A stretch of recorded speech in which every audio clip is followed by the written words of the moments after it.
Hello, welcome to Medium with the Mic. I'm Kari Bandel. I'm going to mix it up a little bit today and start with St. Patrick's Day.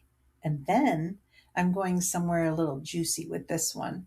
I'm going to explore the origins of the celebration and then shift it into something that affects all of us, our relationship with money and scarcity.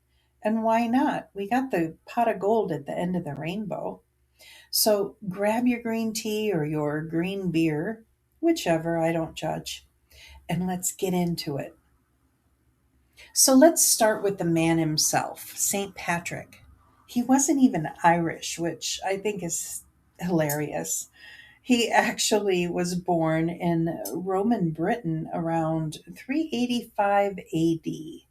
When he was about 16 years old, he was kidnapped by Irish raiders and sold into slavery in Ireland. Can you imagine this teenager torn from everything he knew, forced to work as a shepherd in a foreign land? During those 6 years of captivity, Patrick turned to prayer and spirituality, and eventually he escaped and made his way back to Britain. But then, this is the wild part, he felt called to return to Ireland. The place of his trauma became the place of his mission. He went back as a bishop and spent the rest of his life converting the Irish to Christianity. Now, the legends that grew up around Patrick are fascinating. From a spiritual perspective, the most famous one is that he drove all of the snakes out of Ireland. But here's the thing, there were never any snakes in Ireland to begin with. The island's been snake free since the Ice Age. So, what does that story really mean? Many scholars believe the snakes were symbolic. They represented pagan beliefs or perhaps even the inner demons and fears that Patrick helped people transform. And that shamrock everyone's wearing, Patrick supposedly used it to explain the Holy Trinity: three leaves, one plant. It's a teaching tool about unity and interconnection. From a spiritual standpoint, it's about understanding that we're all separate expressions of the same divine source. St. Patrick's Day, as we know it today, with the parades, the green beer, the leprechauns, that's mostly an American invention. In Ireland, it was traditionally a quiet religious holiday. Irish immigrants in America transformed it into this massive cultural celebration. And you know what I find interesting about that? The leprechaun mythology that got woven into the holiday.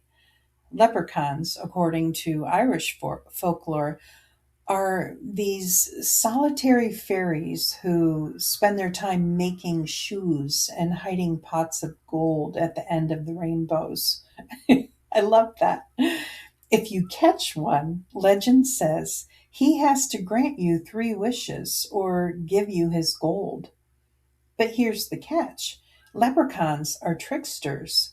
They're slippery, clever, and they'll usually find a way to outsmart you and escape.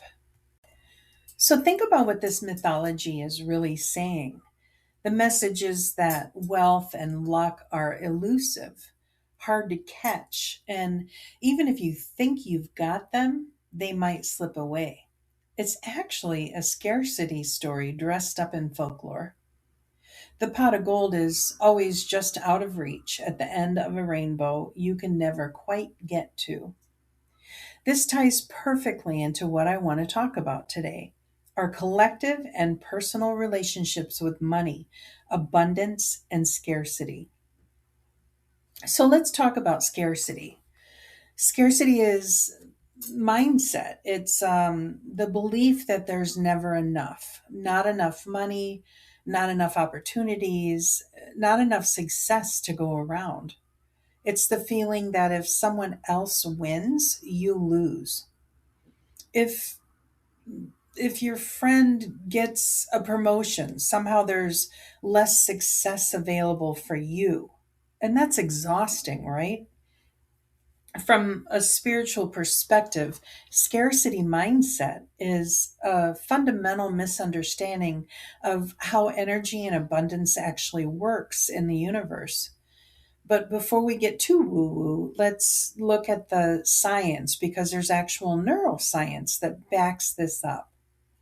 When we're in a scarcity mindset, we're operating from our reptilian brain, the primitive part that's all about survival. This part of the brain is constantly scanning for threats. It's the same part that kept our ancestors alive when they needed to worry about where their next meal was coming from or whether a predator was lurking nearby. The problem is in modern life that this survival mechanism gets activated around money and resources in ways that don't actually serve us. When we're in scarcity mode, our prefrontal cortex, the part of our brain responsible for creative thinking, problem solving, and seeing opportunities, literally goes offline. We can't see solutions that are right in front of us because we're too busy panicking about what we don't have. Dr. Sendel Mullainathan, an economist at Harvard, did fascinating research on this. He found that scarcity actually changes how our brains function. When people are worried about money, they perform worse on cognitive tests. Not because they're less intelligent, but because so much of their mental bandwidth is being used up by worry. He calls it a scarcity tax on our minds. So, where does this scarcity mindset come from? For most of us, it's deeply rooted in childhood. Maybe you grew up hearing things like money doesn't grow on trees or we can't afford that. Sorry to my kids because I did that. Maybe you grew up hearing things like uh, rich people are greedy, or maybe you watched your parents stress about bills. Maybe you experienced actual poverty, or your family had plenty of money but still operated from fear of losing it. All of these early experiences create neural pathways, literal grooves in your brain that become your default way of thinking about resources. And here's what's really interesting from an energy perspective: these beliefs create a filter through which you see the world. If you believe money is hard to come by, you'll unconsciously look for evidence that proves that belief. You'll notice every expense, every setback, every closed door, and you'll miss the opportunities standing right in front of you. This is what spiritual teachers mean when they talk about you create your reality. It's not magical thinking, it's neuroscience meets quantum physics. Your beliefs literally shape what you perceive and therefore what you experience. Now, let's shift into the spiritual perspective because this is where I think it gets good. Every major tradition has teachings about abundance, and they all say essentially the same thing. The universe is inherently abundant. There is enough. In fact, there's more than enough. Look at nature. An apple tree doesn't produce exactly the number of apples it needs. It produces hundreds of apples, each containing seeds for dozens more trees. That's abundance as a natural law. The ocean doesn't ration its waves, and the sun doesn't ration its light. From a metaphysical standpoint, energy, including the energy we call money, flows. It's meant to circulate. When we hoard or grip it tightly out of fear, we stop the flow. It's like trying to dam up a river. The water gets stagnant. But when we trust the flow, when we give and receive with openness, we stay in the current of abundance. And I know some of you might be thinking, oh, Carrie, that sounds great, but I got real bills and real problems. I can relate to that. I can't, a lot of people think they can't meditate their way into abundance. And you're right. Spiritual practice isn't about bypassing practical action. It's about changing the energy behind your actions so they're more effective. So, how do we actually heal our relationship with scarcity and step into abundance? I'm going to give you some practical steps that combine spiritual wisdom with psychological insight. Step one, become aware of your money story. First, you need to get conscious of your current money story. So, grab a journal and write down every belief you have about money. Don't censor yourself. Write things like, money is hard to make, or I'll never be wealthy, or people with money are selfish. Whatever comes up, these are the unconscious programs running in the background. And then ask yourself, where did I learn this? Who taught me this belief? Is it actually true, or is it just a story I inherited? Step two is thanking your scarcity for trying to protect you. This might sound weird, but stay with me. Your scarcity mindset developed for a reason. It was trying to keep you safe. Maybe it protected you from disappointment or helped you survive a genuinely difficult financial situation. So thank it. Acknowledge that it served a purpose and then lovingly tell it that you're ready for a new way of being. This is important because we can't shame or force ourselves into abundance. Resistance creates more resistance, but gratitude and gentle acceptance create space for change. Step three, rewrite your money story. Now you get to consciously choose new beliefs. This isn't about lying to yourself or pretending you're a millionaire when you're not. It's about choosing thoughts that feel true and empowering.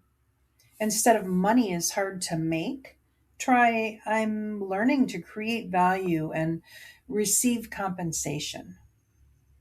Instead of there's never enough, try I trust that my needs are met. These, when you write these new beliefs down, say them out loud and put them where you're going to see them. Your brain needs the repetition to build new neural pathways. You could put it on a post it note on your refrigerator door.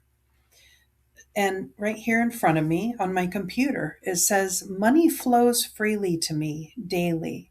And I am so grateful for an income. So, step four is practice generosity from where you are. One of the fastest ways to shift from scarcity to abundance is through giving. And no, you don't need to be wealthy to do this. Give what you have, your time, your skills, your attention, even a dollar. The act of giving sends a powerful message to your subconscious. I have enough to share. This is why tithing is practiced in so many traditions.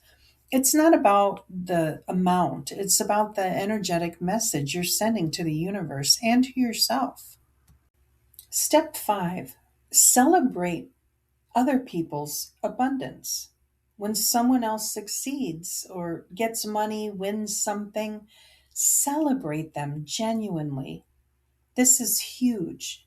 If you feel jealous or bitter, that's your scarcity speaking. It's telling you that their win means less for you. But abundance consciousness knows that their success actually opens the door wider for everyone. Their win proves that good things are possible.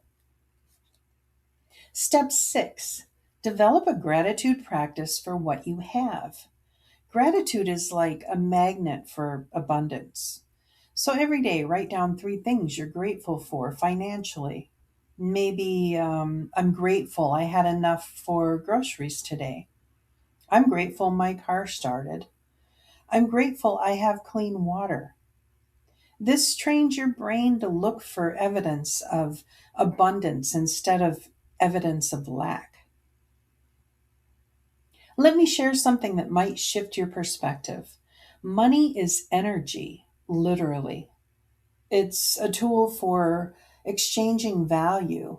When you provide something valuable to someone, whether that's your work, your art, your service, your product, and they give you money in return, there's an energy exchange happening. If you feel guilty receiving money, or if you undercharge for your services, or if you feel less than when someone pays you, you're blocking the flow. You're essentially saying, I don't deserve this energy exchange to be equal.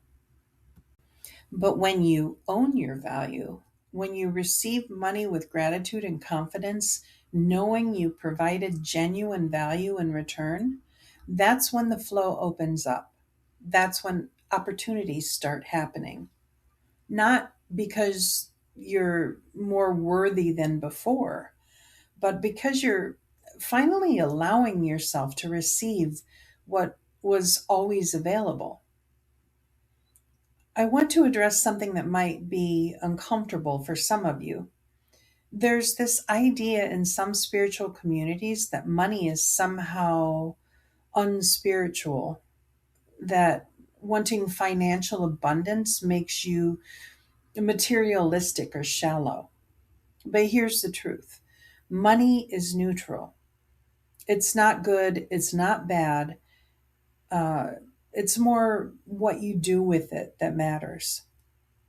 You can use money to feed your family, support causes you believe in, create beauty, fund education, and help others. Or you can use it selfishly. The money itself isn't the issue, your consciousness around it is. Some of the most spiritually evolved people I know are also financially abundant because they understand that having resources allows them to make a bigger positive impact in the world. Being broke doesn't make you holy, it just makes you broke. So, let me give you some practices you can start with today. Morning money meditation. Before you get out of bed, close your eyes and imagine yourself surrounded by green light, the color of growth and abundance. See this light filling your body, your home, your life, and say to yourself, I am open to receiving abundance in all forms. Money flows to me easily and naturally. I am worthy of financial prosperity. The unexpected money journal. Keep a running list of unexpected money or value that comes to you. Found a quarter? Write it down. Got a free coffee? Write it down. A friend paid for lunch? Write it down. This trains your brain to notice abundance showing up. The value inventory. Make a list of all the value you bring to the world. What are your skills? What do people thank you for? What problems do you solve? This helps you connect to your inherent worthiness and the value you exchange for money. Here's a spending blessing. Every time you spend money, say a quick blessing. This money goes out with love and returns to me multiplied. This keeps you in flow energy instead of loss energy. So let's bring this back to St. Patrick. Remember when we went from captivity to mission, from trauma to purpose? He transformed the very place that hurt him into a place of meaning and service. Your relationship with money might feel like captivity right now. Maybe you feel trapped by debt or stuck in a job you hate or constantly anxious about making ends meet. But just like Patrick, you have the power to transform that relationship. The chains of scarcity are absolutely real, but they're not permanent. And those leprechauns with their pots of gold at the end of the rainbow, stop chasing the myth that abundance is always just out of reach. The real gold is already here in your skills, your creativity, your ability to provide value, your willingness to heal and grow.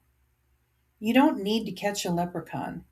You need to recognize that you are the abundance you've been seeking. Healing your relationship with scarcity isn't a one time thing, it's a practice. Some days you'll feel abundant and generous and trusting. Other days, the old fears will come back, and that's normal. It's being human. The key is to keep coming back to these practices, to keep choosing abundance consciousness, and to keep trusting the flow.